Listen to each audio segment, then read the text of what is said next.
Hello everyone and welcome back to that Eurovision site, Eurovision with a Slice of Life. I'm Shiloh and today I will be reacting to the 7 songs competing in Luxembourg Song Contest 2025.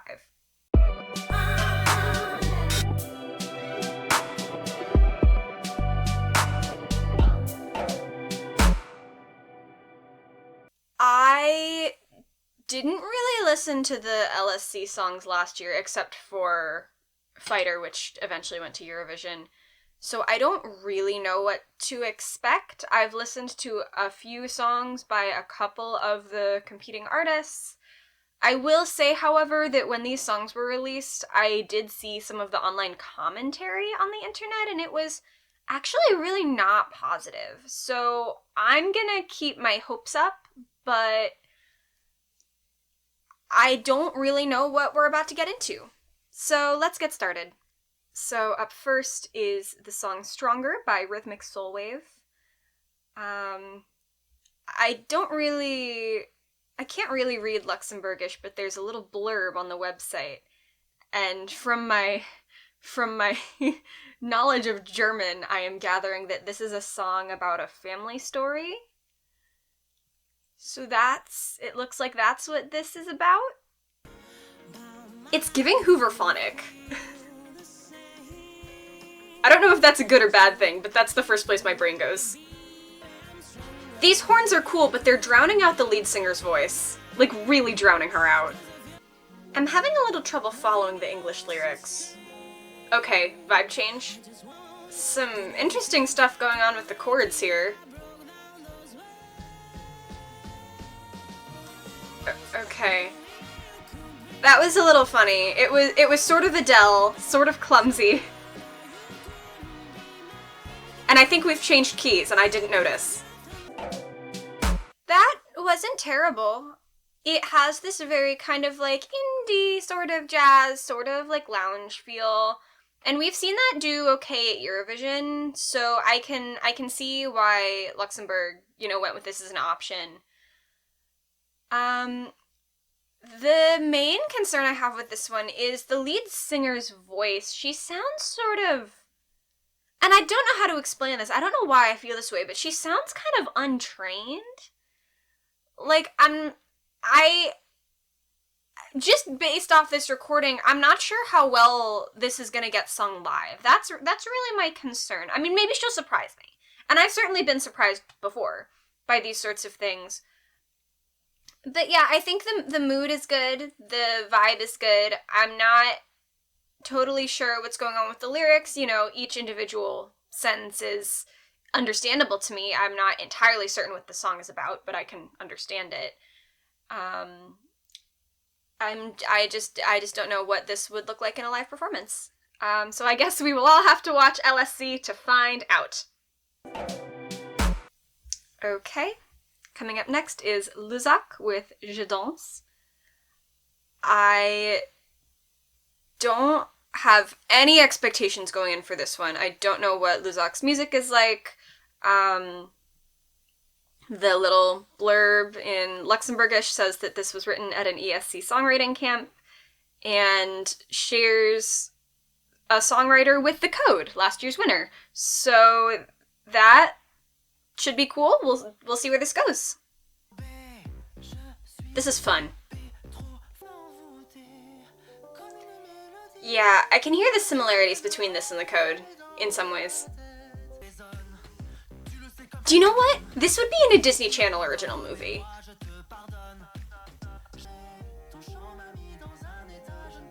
I have no idea how this would do live either. Okay. Love a good anthemic bridge.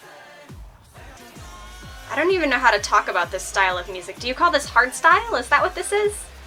I don't think that's right. Alright, that wasn't bad. I think this has a lot of potential. Again, I am sort of hesitant to make any predictions one way or the other about how this will look staged. But I think that there is a world where this gets a good staging treatment, and it looks cool, and he sings it well. But also, I really, truly, don't know. I think it's fun. I certainly don't think it's dead in the water. But I just don't know how to feel about it right now. So we're gonna move on. The next song is Human Eyes. What a lovely title. From MÄNA. Oh, this is just word salad. The bones are good. I think the composition here and the instrumental is actually pretty good. This is the sort of thing I enjoy. The execution, on the other hand. This would be a Loïc Notet's song. She actually kind of sounds like him, too. Yeah, I mean, the progression of the song is good. There's certainly a lot of... I use this word all the time in reaction videos, but a lot of build. Mark it off your bingo cards. Shiloh said something about the build. So, honest to God, this sounds like a song from Loïc Notet's Selfocracy album. That is not in and of itself a bad thing.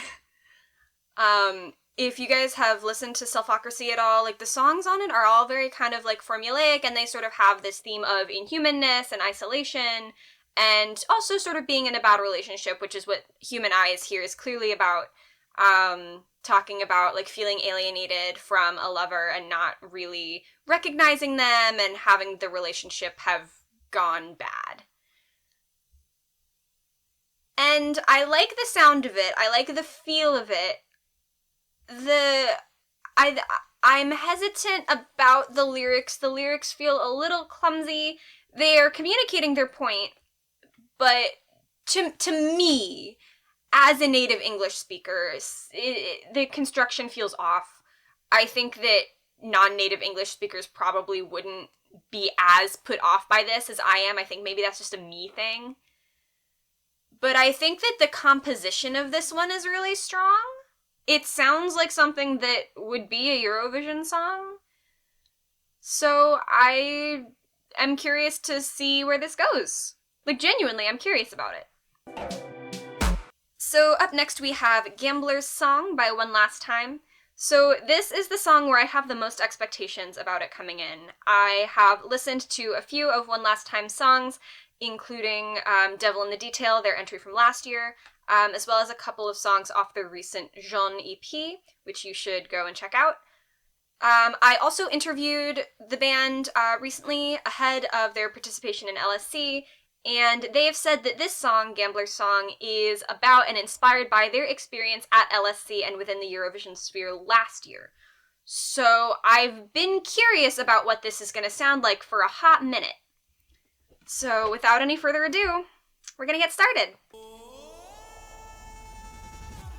Okay, octave jump.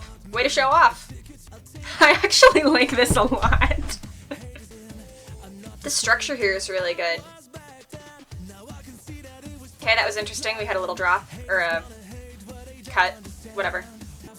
These lyrics, I can see how people wouldn't take this song seriously, but I think that if you approach it from the mindset that they are being serious, I don't know, I can get behind it. Oh, their lottery numbers. That's clever. That's a really clever way to get around rhyming.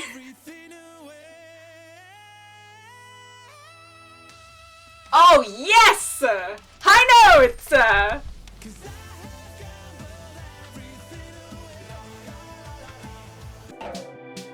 This is my favorite. This one is my favorite. I can understand why people won't take this song seriously.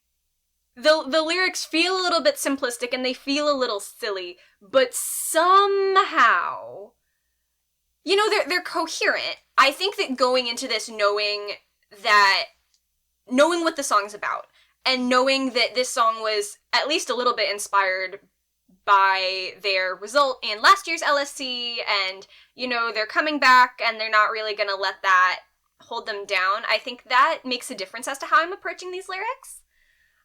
You know, knowing that they're being serious, knowing that this isn't just a song about gambling. Like, it is sort of effectively about the mindset of being a gambler and taking chances and waking up and continuing to be in that cycle over and over and over again. It accomplishes that on a storytelling level. But on another level, it's also about their experiences. And another thing that I will say about One Last Time, and this is a thing that I've gathered both from our interviews with them and from listening to their music, is that they really know what they want in their music. Their songs are really very cohesive, and if you ask them, oh, who are your musical inspirations, they will give you answers, and they will give you consistent answers, and they will give you, like, fast and confident answers. They know what they want, and they know what they're about, and I think this is a really sort of fun-sounding version of their sound. I really like this a lot. I was kind of, seeing what people were saying online about this, I sort of had low hopes, but I actually really enjoy it, and I don't care if this gets me canceled on the internet. I think this is fun. So up next is Laura Thorn singing La Poupée, monte le son. So from the little blurb down here, it looks as though the title is at least a little bit inspired by Poupée de cire, Poupée de son, a former Luxembourgish Eurovision winner sung by France Gall. I like that song, so if this is similar to that, maybe I'll like this. Other than that, I don't really know what to expect out of this. I don't know anything about Laura Thorn at all. So let's get started. I like the strings. Oh, and this melody is fascinating. This is cute, and it's musically sort of interesting. The intervals in the da-da-da-da-da-da feel a little bit music box, which, considering that poupée means doll, I think is an interesting parallel. And again, I love these strings. I love really anything with strings. Strings are good. As we continue through this song, she's singing with a little more vocal power, a little more breath support, which I think is a really effective way to develop the musical idea. Oh, this is a bridge. I like this. I don't know how to explain why I like this, but I like it. I liked that a good deal. It had a nice ending. I could sort of hear where it was referencing Poupée de cire, Poupée de son, and that kind of 60s feel. Not really in an overt way, but just sort of in the vibes. You know, the vibes. Yeah, I think that a lot of what I have to say about it I already said in the part where I was listening and reacting. But one thing I will say about this song, and about most of the other songs so far, with the exception of Gambler's song, is that the mixing continues to be really weird with national selection songs this year. And I don't know if that's a this year thing, or if that's a I don't usually listen to national final entries and so I just don't know thing. But I've been noticing a real trend of the instrumental almost covering up the vocals in a lot of these songs. So I don't really know what that's about. If you know what that's about, leave a comment. See? Engagement. Okay, up next is the song Ride by 0.5. I don't really know anything about this one. I think maybe this is the band that have described themselves as being like Mumford & Sons, or that somebody else has described them as being like Mumford & Sons. I like Mumford & Sons okay, so let's see what we're in for here. I can hear the Mumford & Sons comparison, I guess, but okay, I'm hearing it more now. This sounds like something the Netherlands would have sent 7 or 8 years ago. It's a very radio-friendly song. I don't think this is a song that's gonna lend itself well to live performance, but it would be good on the radio. I can appreciate an instrumental break if it's that kind of instrumental break. I'm fine with that. So this has pieces of things that I like. I like songs that have a lot of vocal harmony. This song has that. I like that sort of fiddly, violin-y, almost kind of like Appalachian sound. And this song has that. It has like clapping. So there are pieces of it that are good, and overall I don't dislike it. I just question how well it would do like for Eurovision. I really think this is a song that's better for radio. That's not to say that it's a bad song. I just think it is a lot better suited for radio than it is for being put on a stage and singing it live.